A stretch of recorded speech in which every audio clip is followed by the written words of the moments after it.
اعوذ باللہ من الشیطان الرجیم بسم اللہ الرحمن الرحیم. تمام مومنین کو یا علی مدد. والسلام علیکم ورحمۃ اللہ وبرکاتہ. عزیزان، جناب زہرا صلوات اللہ علیہ کا لاکھ لاکھ کرم ہے. جو لوگ باغ فدق حق زہرا صلوات اللہ علیہ بالخصوص ہماری بہن سیفی خاتون کے بارے میں کچھ عجیب و غریب باتیں کر رہے تھے، ان کی تو الحمدللہ ہو گئی بولتی بند.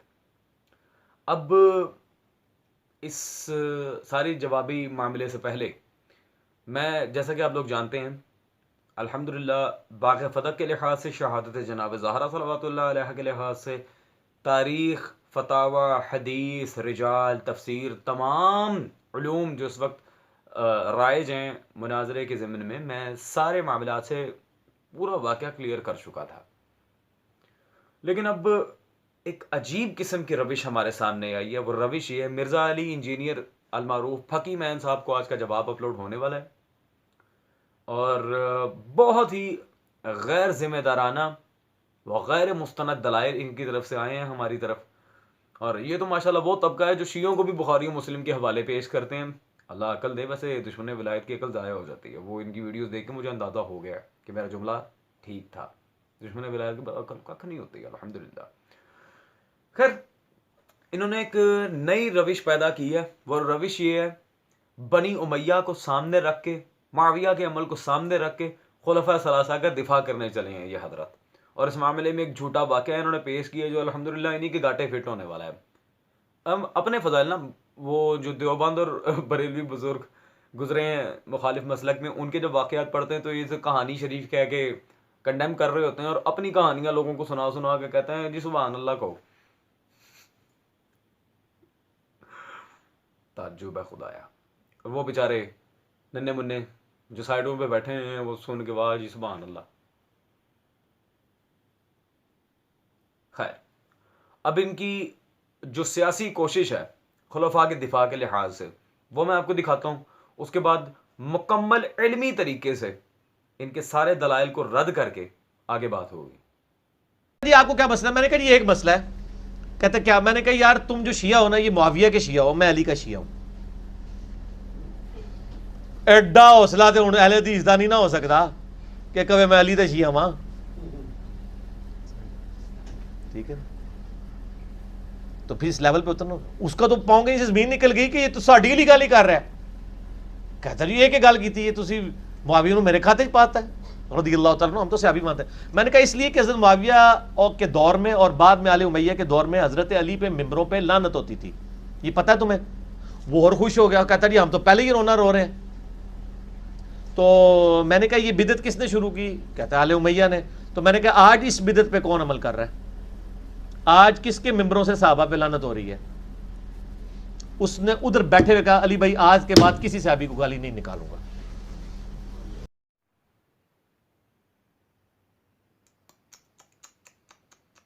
انتہائی افسوسناک بات ہے. وہ لوگ جو انہیں بڑا پڑھا لکھا سمجھتے ہیں، وہ لوگ جو بڑا ان کو فالو کرتے ہیں، میں ان سے اتنی سی گزارش کروں گا ہاتھ جوڑ کے. نہ میں نے آپ کو پہلے کبھی آپ کے سامنے ضد بازی کی ہے، نہ میں نے آپ کے سامنے کبھی آ کے زبردستی کی ہے کہ ان لوگوں کو چھوڑ دو، ان کے پیچھے نہ جاؤ. میں صرف ایک گزارش کرتا ہوں کہ خود کتب کا مطالعہ کریں، اور خاص طور پہ مرزا علی انجینئر صاحب کے اس پمفلٹ کو پڑھ لیں، تاکہ آپ کے اوپر ساری حقیقت کھل کے واضح ہو جائے کہ یہ شخص کتنا بڑا جھوٹا ہے. پھکی مین صاحب، آپ مجھے ایک بات بتائیں. آپ نے یہ کہا ہے کہ جی میرے پاس ایک شیعہ آیا، اس سے میں نے کہا کہ جی آل امیہ مولا علی پہ تبرہ کرتے تھے، وہ خوش ہو گئے. پھر میں نے اسے کہا کہ تم شیعہ معاویہ ہو، میں شیعہ علی ہوں. انا للہ و انا الیہ راجعون، لعنت اللہ علی القاذبین.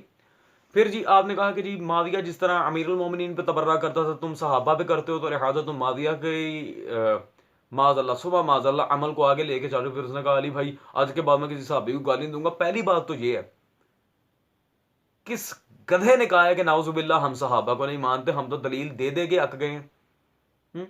چلو آج میں اپنا عقیدہ بتا ہی دیتا ہوں یار، کیا یاد کرو گے. جو صحابہ کو گالی دے وہ پکا ٹکا کافر ہے، ٹھیک ہے.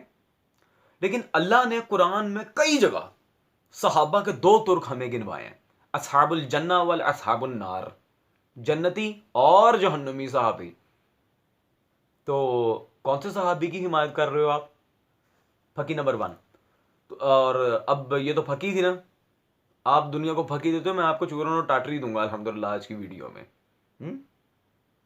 دوسری بات, معاویہ اس ملعون کا نام لے کے آپ نے یہ کہا ہے کہ جی وہ چونکہ مولا علی پہ بک بک کرتا تھا لہٰذا اس کے طرز عمل پہ چل کے ہم تبرہ کر رہے ہیں. انا للہ و انا الیہ راجعون, لعنت اللہ علی القاذبین.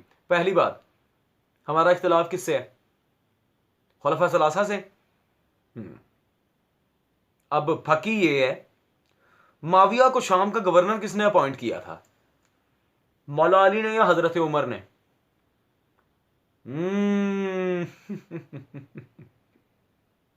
پکڑے گئے. ارے بھائی, آل امیہ کا اختلاف بنی ہاشم سے تھا, مولا علی اور ان کے خانوادے سے تھا, خلفاء ثلاثہ سے ان کا تعلق ہی کوئی نہیں تھا تبرہ کے معاملے میں. تو یہ اول تو آپ کو چاہیے تھا کہ شیعہ کتاب سے کوئی عبارت پیش کرتے, کوئی دلیل لاتے. اب میں پہلی عرض کر چوں گی, وہ طبقہ جو شیعوں کو بھی بخاری و مسلم کے حوالے چپکا رہے تھے, انہوں نے کہاں دلیل دینی تھی؟ پہلی بات, آپ نے قیاس کے ذریعے یہ دلیل فٹ ان کرنے کی کوشش کی ہے, اور شیعہ نوجوانوں کے لحاظ سے آپ ایک جھوٹا واقعہ گھڑ کے شیعہ ذاکر احمد کو کنونس کر لیا, بلا بلا بلا اینڈ بلا. آپ نے دنیا کو گمراہ کرنے کی کوشش کی. اور موسٹ امپورٹنٹ بات امیر المومنین کی چل رہی ہے, خلفاء ثلاثہ اندر آ گئے, جبکہ ان خلفاء ثلاثہ میں سے ہی دو معاویہ کے پکے حامی تھے حضرت ابو بکر بھی, لیکن اپوائنٹ اسے حضرت عمر نے کیا اور اس کی تائید حضرت عثمان نے کی. اور پھر حضرت عثمان اور معاویہ نے مل کے سرکار صحابی رسول صلی اللہ علیہ وسلم جناب ابو ذر غفاری سلام اللہ علیہ کے خلاف سازشیں کی. انہوں نے زبدہ میں مظلومانہ حالت میں شہادت ہوئی ان کی. یہ بہت بڑا تاریخی پس منظر ہے. بہرحال میں وہ بات کرتا ہوں جس پر سارے سنی علماء متفق ہیں, حضرت معاویہ کو حضرت عمر نے شام کا گورنر بنایا کہ نہیں؟ ہاں یا نہیں, بس دیٹس اٹ. ہاں یا نہیں میں جواب دینا, مجھے بنایا تھا نا. تو حمایت اور تردید دونوں یکجا کیسے ہو سکتی ہیں؟ مولا علی نے تو آتے ہی کہا تھا چلے معاویہ معذول ہے, تو غریبوں کا حق کھاتا ہے, نکل یہاں سے, تو دین کے خلاف ہے. کیا اول تو قیاس مذہب شیعہ میں ویسے ہی حرام ہے, متفق علیہ سارے شیعوں کا فیصلہ ہے, قیاس مذہب شیعہ میں حرام ہے. آپ کے ہاں جائز ہے, لیکن آپ کے ہاں بھی جو جائز ہے وہ قیاس, اس قیاس کی بھی کئی آگے اقسام آتی ہیں, جس میں سے غلط قیاس کی اقسام میں سے ایک قسم ہے قیاس مال فارق.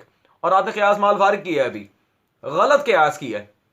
بنی ہاشم کو خلفاء ثلاثہ پہ قیاس کر کے سب سے بڑی غلطی کی ہے آپ نے, کیونکہ تضاد ہی خلافت کا ان دو طبقوں میں تھا.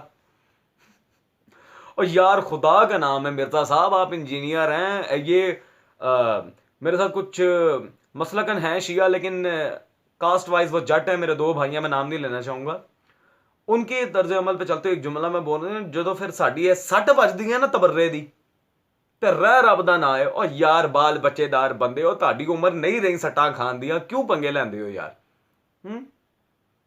اول قیاس کی بھی وہ قسم جو اہل سنت کے ہاں بھی واجب العمل نہیں ہے, بلکہ قابل عمل ہی نہیں ہے. واجب العمل تو کجا, وہ آپ نے استعمال کیا قیاس مال فارق, اور امیر المومنین کے کنٹیکسٹ کو وہاں فٹ کر دیا جہاں خود ان حضرات قابل تبرہ کے لحاظ سے اس کی خلافت کی تائید ہوئی تھی. اور اول تو دلیل ہی احتمالی حتمی نہیں ہے, ہمیں نہ ہمارے کسی عالم کا حوالہ دیا گیا, نہ کتاب کا, نہ فقہی مقالات کا. دلیل ہی احتمالی اور مناظرے کا پہلا قانون ہی یہ ہے, اذا جاء الاحتمال فباطل الاستدلال. جب احتمال آتا ہے دلیل باطل ہو جاتی ہے. تو آپ کا مناظرانہ طرز عمل میرے لحاظ سے تو زیرو ہے, بالکل گھٹیا جاہلانہ قسم کی دلیل دی ہے. نہ پکی مل گئی. خلیفہ صاحب نے خود اسے شام کا گورنر اپوائنٹ کیا تھا. ہاں تو اب ہمیں پتا چلا کہ ہم شیعہ نے علی ہیں. معاویہ کے شیعہ کون ہے وہ تو میں ثابت کر ہی دوں گا نا. اب رہ گئی گالیاں دینے کی بات. گالیاں گالیاں گالیاں گالیاں گالیاں. میں نے پہلے ہی عرض کیا, ہم نعوذ باللہ کسی سچے صحابی رسول صلی اللہ علیہ وسلم کو گالی نہیں دیتے. ہمیں اپنے ایمان کی فکر نہیں, معاذ اللہ رسول اللہ کے صحابہ کو.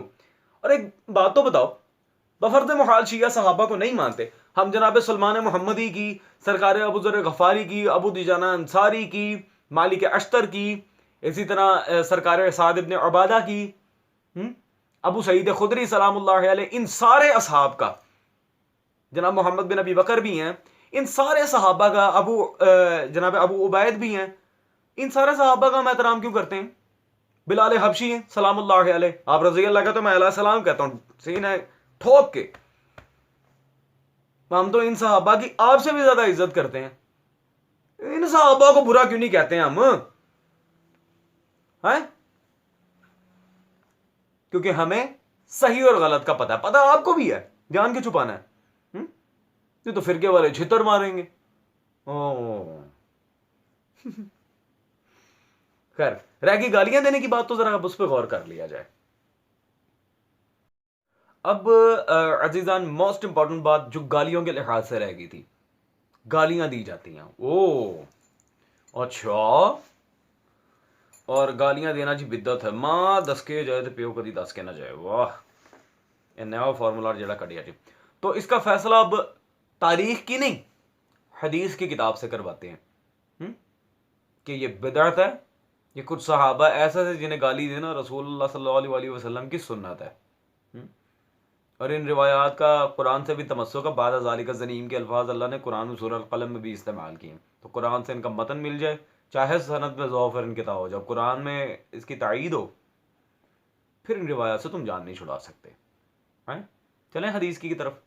یہ آپ کے جناب والا علامہ علاء الدین علی متقی بن حسام الدین ہندی المتوفی 975 ہجری، ان کی کتاب میرے ہاتھ میں، جو آپ کا علمی قلعہ اہل سنت کا دارالاشاعت کراچی پاکستان، وہاں سے تصحیح شدہ ما بحث رجال نسخہ میرے ہاتھ میں موجود ہے، جس میں صحیح و غلط روایات کی تلافی کی گئی ہے تحکیم کے لحاظ سے. جلد نمبر 2 حصہ 3 اور 4 کنز العمال. حدیث کی کتاب ہے نا، تاریخ کی تو نہیں ہے نا. آپ کے علامہ متقی ہندی صاحب کی کنز العمال فی سنن الاقوال والافعال، جلد نمبر 2 حصہ نمبر سوم، صفحہ نمبر 278، اور حدیث نمبر ہے جی اس میں 8148، 8148. اب یہاں پہ رسول اللہ صلی اللہ علیہ وسلم کیا فرما رہے ہیں؟ اپنی امت میں سے میں نے کسی کو غصے میں گالی دی ہو یا اس پر معمولی لعنت کی ہو تو میں بھی آدم علیہ السلام کی اولاد ہوں. میں ایسے ہی غصہ ہوتا ہوں جیسے وہ غصہ ہوتے ہیں، اور مجھے اللہ نے رحمت بنا کر بھیجا تو اس لعنت و گالی کو اس کے لیے قیامت کے روز دعا کا ذریعہ بنا دے. اور یہ انہوں نے اپنے پاس سے نقل نہیں کی، صاحب کنز العمال نے. یہ مسند احمد میں بھی اور ابو داؤد میں بھی عن سلمان، جناب سلمان صحابی رسول سے روایت ہے. ٹھیک ہے جی، مسند احمد میں بھی ہے، ابو داؤد میں بھی ہے، اور راوی ہیں جناب سلمان. جی مسٹر فقی صاحب، آپ یہ جو حضرت عرض کر رہے تھے کہ جی گالیاں دینا بدعت ہے، آل امیہ کی سنت ہے، اور گالیاں دینے والے معاویہ کے شیعہ ہیں، تو اب ذرا میری بات پہ غور کریں.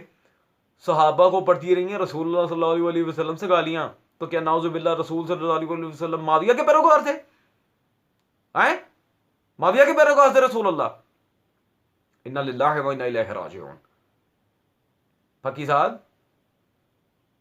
بس اتنا کہوں گا، اپنے ایمان کی فکر کریں. یہ وہی جملہ ہے جو آپ دوسرے مولویوں کو کہتے ہیں، اپنے ایمان کی فکر کریں. اور یہ میرے گھر کی کوئی کتاب نہیں، نہ ہی تاریخی کتاب ہے، حدیث کی کتاب کنز العمال. کیا ڈرامہ لگا کے رکھا ہوا ہے. خیر، بھلے اب رسول اللہ صلی اللہ علیہ وسلم کی طرف سے تو گالیاں پڑتی تھیں. پھکی نہیں، ٹاٹری. ٹھیک ہے بیٹا، اس کو کہتے ہیں دلیل. کن کو پڑتی تھی اس کا فیصلہ ہم قرآن و حدیث سے کروائیں گے، اور عبارت بھی بخاری کی پیش کی جائے گی. وہ کون ہیں جن کے اعمال حقارت کر دیے گئے اللہ نے، جنہیں رسول اللہ صلی اللہ علیہ وسلم کے سامنے بات تک کرنے کی تمیز نہیں تھی، اور اللہ نے قرآن میں انہیں ڈانٹا ہے سورہ حجرات میں. عزیزان، کتاب اور عبارت پیش کرنے سے پہلے، بالخصوص آیت پیش کرنے سے پہلے، چلتے ہیں فقی صاحب کی ویڈیو کی طرف، اور انہوں نے خود ان شخصیات کے نام لیے ہیں. چلیں ابھی بتا دیتا ہوں کہ ان کو گالیاں دیتے تھے. نبی صلی اللہ علیہ وآلہ وسلم کی باری آئے گی تو قرآن میں واضح ہے، لا ترفعوا اصواتکم فوق صوت النبی. نبی علیہ السلام کی آواز سے اپنی آواز کو بلند نہ کرنا، ورنہ تمہارے اعمال حقارت کیے جائیں گے اور تمہیں خبر بھی نہیں ہوگی. اور بخاری میں موجود ہے، یہ آیت حضرت ابو بکر و عمر کے بارے میں نازل ہوئی. سچ بولنے کی بھی عادت پڑی ہوئی ہے، سبحان اللہ. عزیزان انہوں نے صرف بخاری میں کہا ہے کہ وہ ان کے بارے میں یہ آیت آئی تھی. میں آپ کو عبارت دکھانے لگا ہوں. یہ جی میرے ہاتھ میں صحیح بخاری مطبوعہ مکتبہ الرحمانیہ جلد نمبر 2 کتاب التفسیر پارہ نمبر 20 سورہ حجرات کا چیپٹر پیج 889 اور حدیث نمبر ہے 1950.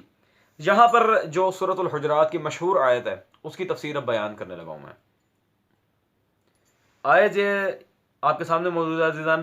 لا ترفعوا اصواتکم فوق صوت النبی صلی اللہ علیہ وآلہ وسلم. خبردار، اللہ دھمکی دے رہا ہے قرآن میں. سنو اے مسلمانوں، خبردار، میرے مصطفیٰ صلی اللہ علیہ وآلہ وسلم کی آواز سے اپنی آواز کو اونچا نہ کرنا. اور اس کی تفسیر میں کیا لکھا جا رہی تھی مکمل سند کے ساتھ؟ یحییٰ ابا بکر و عمر. یہ آیت حضرت عمر حضرت ابو بکر کے بارے میں نازل ہوئی تھی. Wait just a second.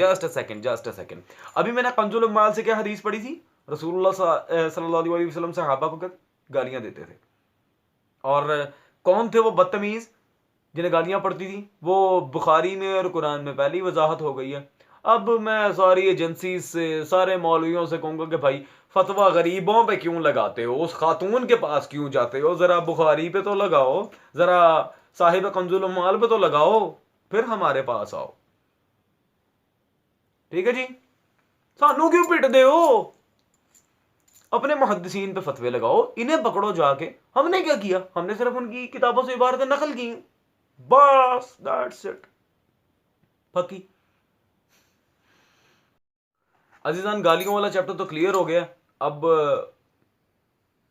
یہ جو کہہ رہے تھے گالیاں دیتے ہیں وہ فتویٰ لگاؤ جا کے صاحب کنز العمال اور صحیح بخاری پہ، ہماری طرف نہیں آنا. اب رہ گئی معاویہ کا شیعہ ہونے کی بات. اس نے خود اپنی ویڈیو میں کہا تھا ہم تو صحابی مانتے رضی اللہ. اچھا جی عزیزان، اب میں آپ کو دکھاتا ہوں یہ جو ڈھونگ اس بندے نے رچائے ہوئے اپنی ویڈیوز میں کہ تم ہمارے پلیٹ فارم سے تو بات ہی اہل بیت کے دفاع سے شروع ہوتی ہے، ہم نے تو یہ کیا، ہم نے تو وہ کیا. آئیں ذرا اس بندے کی غیر عادلانہ دفاع معاویہ کی حقیقت میں آپ سب کے سامنے آشکار کروں. Just with in a second. فقی صاحب یہ کیا ہے؟ واقعہ کربلا کا پس منظر 72 صحیح الاسناد حدیث کی روشنی میں تاڑا ہی ہے نا جناب. اب اس کا انکار نہ کر بیٹھنا خدا را. جس شیعہ سنی بھائی بہن کے پاس ہی پمفلٹ ہے خدا را اسے کھول کے پڑھیں، میرے حوالہ جات کو چیک کریں. ایک حوالہ مجھے غلط ثابت کر دیں، میں اپنا خون معاف کر دوں گا، ورنہ پھر اپنے پگڑی سے لے کے دھوتی تک کی خیر مناؤ. اس میں صفحہ نمبر 13 یہاں معاویہ کے کنٹیکسٹ میں جو اسحاق ابن راہوے کا قول تھا، میں ذرا فقی صاحب کی زبانی آپ کو پڑھانے چاہ رہا ہوں انہوں نے کیا نقل کیا. عزیزان یہاں بھی یہ لکھ رہے ہیں جی امام ابن جوزی نے بھی الموضوعات میں کچھ روایات ذکر کر کے امام اسحاق ابن راہوے رحمہ اللہ کا یہ قول بھی نقل کیا ہے. اب قول کے بارے میں کیا لکھ رہے ہیں؟ حضرت معاویہ کی فضیلت میں کوئی چیز ثابت نہیں ہے. یہ بریکٹ کے اندر کیا لکھا ہوا ہے؟ صحابیت کے سوا. ٹھیک ہے جی، صحابیت کے سوا. اتنا بڑا خائن ہے یہ شخص، خدا کی قسم. اور جو لوگ اس کے پیچھے لگے ہیں بس مولا ہدایت دیں، سلطان کربلا انہیں ہدایت دیں، میں اتنا ہی کہہ سکتا ہوں اگر اس قابل ہیں تو، نہیں تو لگے رہو. اب ذرا اس ویڈیو کی طرف چلتے ہیں جس میں حضرت ایک کتاب آپ کو ریکمنڈ کر رہے ہیں، اور اس میں بھی علامہ اسحاق ابن راہوے کا یہ قول نقل ہوا ہے، اور ان کی خیانت میں پکڑ کے دکھاتا ہوں عزیزان اب آپ کو. نئے نئے شگوفے آتے ہیں نا. بل میں آپ سب کو مشورہ دوں گا کہ یہ جناب ایک کتاب ہے بریلوی عالم قاری ظہور احمد فیضی صاحب حافظہ اللہ تعالی. یہاں پورا دن ہمارے ساتھ انہوں نے گزارا. یہ انہوں نے بڑی محنت کر کے، یہ وہی ہیں جنہوں نے خصائص علی کی بھی شرح لکھی ہے 1000 سے زیادہ صفحات کے اوپر. بڑے جنٹل مین ہیں. انہوں نے کچھ عرصہ پہلے یہ کتاب منظر عام پہ آئی ہے، الاحادیث الموضوعہ فی فضائل معاویہ، یعنی حضرت معاویہ کے فضائل میں گھڑی گئی حدیثیں، موضوعات شریف لکھ دیتی ہے سمجھ لو. اور انہوں نے اپنے مکتبہ فکر کے جن جن لوگوں نے نعرے لگوائے نا، اور جو جو جعلی وہ کتابیں، دعوت اسلامی نے بھی ایک کتاب چھاپی، اس پوری کتاب کا پوسٹ مارٹم انہوں نے کیا ہے، اور ساری روایتیں انہوں نے ایڈریس کی ہیں, بڑی مزے کی کتاب ہے. اور جی جی جی جی قاری ظہور احمد فیضی صاحب بڑے جنٹل مین ہیں ہمارے ساتھ, بالکل بہت ہی نائس شخصیت ہیں, علی والے ہیں, میں خود ان سے جا کے ملا ہوں, ملاقات ہوئی ہے میری ان سے, کبھی پوچھنا زرق نقوی کون ہے. خیر کون سی کتاب بتائی تھی؟ احادیث الموضوع فی فضائل المعاویہ. یہ کون سی کتاب ہے؟ یہ وہی کتاب ہے نا جو بھی پکڑ کے دکھا رہے تھے, احادیث الموضوع فی فضائل معاویہ, قاری ظہور احمد فیضی صاحب کی, مکتبۃ العلم سے چھپی ہے. ہاں اس میں جی جناب اسحاق ابن راہویہ کا وہ قول نقل کیا ہے. میں اس کے پمفلٹ پھر آپ کو پہلے بتا دوں, انہوں نے اپنے پمفلٹ میں یہ جو انہوں نے پڑیا چھاپی ہے, واقعہ کربلا کا حقیقی پس منظر 72 صحیح الاسناد احادیث کی روشنی میں, صفحہ نمبر 13 کے آخری پیرا میں اس نے لکھا ہے جی اسحاق ابن راہویہ کا جو قول ہے کہ جی معاویہ کی فضیلت میں کوئی نبی کریم صلی اللہ علیہ وسلم سے کوئی چیز بھی ثابت نہیں ہے. اس نے بریکٹ میں لکھا ہے صحابیت کے سوا. اب اسی کتاب احادیث الموضوع فی فضائل المعاویہ کی طرف چلتے ہیں اور دیکھتے ہیں کہ کیا یہ حضرت کی عبارت واقعاً ویسی ہے جس طرح ان کی ریکمنڈ شدہ کتاب میں ہے.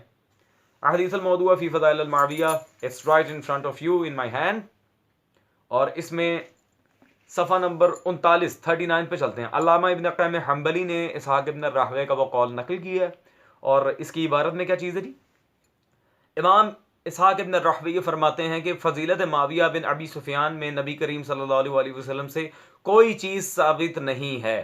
ٹھیک ہے جی, کوئی صحیح چیز ثابت نہیں ہے. بحوالہ المنار المنی فی صحیح والضعیف صفحہ 110. ٹھیک ہے جی عزیزان, جس کتاب کو ریکمنڈ کر کے یہ حضرت بڑی چھلانگیں مار رہے تھے, یہ لازمی پڑھیں, میں آپ کو ریکمنڈ کرتا ہوں, that's a really good book, یہ ہے وہ ہے, بڑی مزیدار کتاب ہے. اس میں ہی الحمدللہ یہ جناب زہرا کا اعجاز ہے کہ ان کی خیانت پکڑی گئی. جناب والا آپ نے جو پمفلٹ لکھا ہے اس میں صفحہ نمبر 13 پہ آپ نے اس کے اندر بریکٹ ڈال کے کہا ہے صحابیت کے سوا. ٹھیک ہے جی, جبکہ اس کتاب میں جو آپ ریکمنڈ کر رہے تھے عزیزان کو پڑھنے کے لیے, جب آپ ریکمنڈ کر رہے تھے اسے تقریباً 1 ماہ پہلے میں یہ پڑھ چکا تھا. احادیث موضوعہ میں صفحہ نمبر 39 پہ اسحاق ابن راہویہ کا وہ صحیح قول نقل ہوا ہے جس میں انہوں نے کہا کہ کچھ بھی ثابت نہیں ہے. یہ کہاں سے لفظ صحابیت کے سوا مارا ہے اندر؟ تو معاویہ کا دفاع کس نے کیا؟ کون معاویہ کے طرز عمل میں چل رہا ہے؟ احادیث میں خیانت کر کے علماء, اپنے علماء کے قول میں خیانت کر دی. لو جی, اور ابھی بھی ہم معاویہ کی شیعہ ہیں, بلے ہو تو اڈی سائنس دے. اور جناب ایک ایک باریکی پہ بات کرنے والے ہم لوگ ہیں. یہ ابھی شکر مناؤ خدا کی قسم, یہ میرے پیچھے جتنا بھی ذکر اہل بیت شیعہ سنی کتابوں میں پڑھا ہے, سب کی قسم کھا کے کہہ رہا ہوں کہ میں آج تک تم لوگوں کے ساتھ مذاق کرتا آیا ہوں. مجھے یار یہ میں سید زیادہ ہو کے ہاتھ جوڑ رہا ہوں, مجھے نہ مجبور کیا جائے کہ میں وہ حقیقتیں کھول دوں جس کی وجہ سے پوری دنیا تھو تھو کرنے پہ آ جائے کہ ہم کن کو مانتے تھے تمہارے کہنے پہ. ٹھیک ہے جی.